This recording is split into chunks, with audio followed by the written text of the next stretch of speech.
خبردار، بہت اچھی طرح سے سمجھ لو. یہ لفظ جو پیارے پیغمبر صلی اللہ علیہ وسلم استعمال فرما رہے، الا الا، خبردار خبردار، اس کا ترجمہ تو ہم اردو میں کرتے ہیں خبردار، ہوشیار رہو، سمجھ جاؤ، متنبہ ہو جاؤ.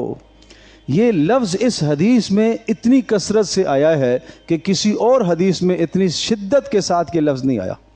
بار بار اس لفظ کو آپ علیہ السلام نے دہرایا. الا وان الشر كله بحذافيره في النار، خوب سمجھ لو، ہوشیار رہو، اچھی طرح سے سمجھ لو، کان کھول کے سن لو.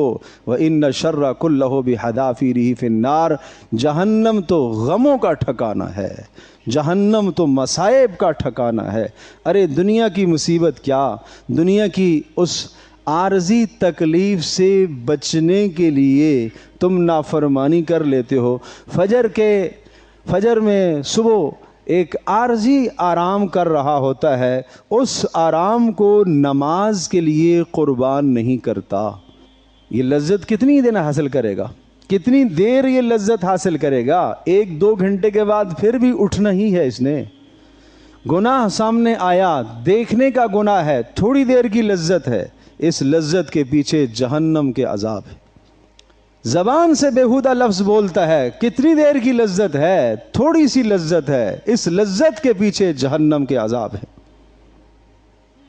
کان سے موسیقی کو سنتا ہے، کتنی دیر لذت حاصل کرے گا، کتنی دیر لذت حاصل کرے گا، اس لذت کے پیچھے جہنم کے عذاب تیار ہیں. اللہ اکبر. یہ لذتیں عارضی ہیں، لیکن ان لذتوں کے نتیجے میں عذاب دائمی ہیں. اور دنیا کی مشقتیں، طاعت پر، ایمانداری پر، نیکی پر مشقت عارضی ہے، اس کے پیچھے اللہ کے ہاں جو جنت میں تیار کیا ہوا ہے وہ دائمی ہے. سردی میں اٹھنے کی تکلیف نماز کے لیے، یہ عارضی تکلیف ہے، اس تکلیف پر ملنے والا اجر بڑا دائمی ہے. نظر نیچے جھکانا، نیچے جھکانے سے جو تکلیف ہو رہی ہے یہ عارضی تکلیف ہے، اس پر ملنے والا اجر بہت دائمی ہے. زبان پر بیہودہ لفظ آیا، روک دی، نہیں بولنا، اس لیے کہ اللہ کی نافرمانی ہے. خلش آئی، تکلیف ہوئی کہ میں نے کیوں روکا، مجھے یہ بولنا چاہیے تھا. نفس پر جو شاق گزری ہے، بات گراں گزری ہے، یہ تکلیف عارضی ہے، لیکن اس پر جو ملنے والا اجر ہے وہ بڑا دائمی ہے، وہ ہمیشہ کا ہے. اس لیے رسول اللہ صلی اللہ علیہ وسلم نے یہ حقیقت سمجھائی ہے. اور پھر آپ نے فرمایا فَاعْمَلُوا وَأَنْتُمْ مِنَ اللَّهِ عَلَى حَذَرٍ، خوب اچھی طرح سے سمجھ لو، الا فَاعْمَلُوا أَنَّكُمْ مِنَ اللَّهِ عَلَى حَذَرٍ. اس دنیا میں اعمال کرو مگر اللہ سے ڈرتے رہو، پھونک پھونک کر قدم رکھو، کوئی نافرمانی نہ ہو جائے، متقی بن کر زندگی گزارو. حضرت عمر بن خطاب رضی اللہ تعالی عنہ نے پوچھا تھا ابی بن کعب رضی اللہ تعالی عنہ سے کہ تقوی، متقی بننا کس کو کہتے ہیں؟ اللہ کو متقی شخص پسند ہے، تقوی اختیار کرنے والا آدمی اللہ کو پسند ہے، اللہ متقیوں سے محبت کرتا ہے. متقی کس کو کہتے ہیں؟ تو بڑی پیاری مثال سے سمجھایا. اور یہ میرے دوست و احباب، بزرگان دین اور میرے جوان دوست سب اس مثال کو سمجھ لیں اور اس کو اپنے دل پر نقش کر لیں اور اس کو اپنے دل پر لکھ لیں اور زندگی میں اس کو سامنے رکھ کر زندگی گزاریں. یہ نصیحت کرنے والے ابی بن کعب رضی اللہ تعالی عنہ ہیں، اور جنہیں نصیحت کی جا رہی ہے وہ عمر بن خطاب رضی اللہ تعالی عنہ ہیں. عمر بن خطاب رضی اللہ تعالی عنہ جن کو پیارے پیغمبر صلی اللہ تعالی وسلم کی مبارک زبان سے ایک مرتبہ نہیں کئی مرتبہ جنت کی خوشخبری ملی تھی. تو کیا نصیحت کر رہے ہیں؟ فرمایا امیر المومنین، کبھی آپ کانٹے دار جھاڑیوں والے راستے سے، کیچڑ والے گندگی والے راستے سے کبھی چلنا ہوا؟ ہر طرف کیچڑ ہی کیچڑ ہو، جھاڑیاں بھی ہوں، کانٹے بھی ہوں، کبھی ایسے راستے سے چلے ہیں؟ فرمایا ہاں چلا ہوں۔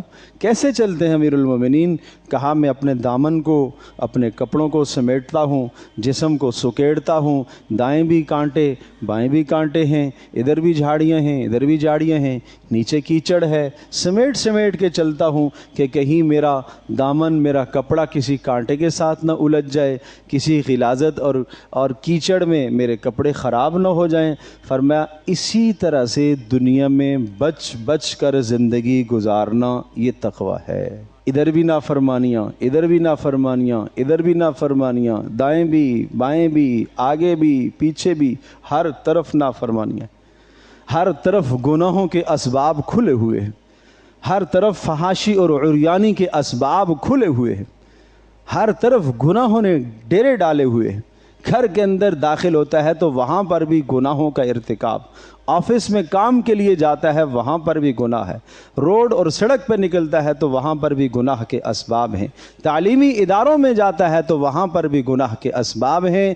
ان سب جگہوں پر اپنے آپ کو ایسے بچانا جیسے خاردار اور کانٹے دار راستے، اور وہ بھی تنگ راستہ ہو، اس پگڈنڈی پر آدمی کس طرح سے چلتا ہے، اپنے آپ کو سمیٹ سمیٹ کے چلتا ہے، اس طرح سے سمیٹ سمیٹ کے زندگی کو گزارنا ہے۔ یہاں سے اس کا نام تقویٰ ہے، اس کا نام گناہوں سے بچنا ہے۔ اور پھر پیارے پیغمبر صلی اللہ علیہ وسلم نے فرمایا فَاعْلَمُوا أَنَّكُمْ مَعْرُوضُونَ عَلَىٰ أَعْمَالِكُمْ، خوب سمجھ لو، خوب سمجھ لو، خوب سمجھ لو، تم اپنے اعمال پر پیش کیے جاؤ گے، تمہارے سامنے تمہارے اعمال پیش کیے جائیں گے، تمہارے سامنے تمہارے اعمال پیش کیے جائیں گے، تمہاری نیکیاں بھی سامنے آئیں گی، تمہارے گناہ بھی سامنے آئیں گے۔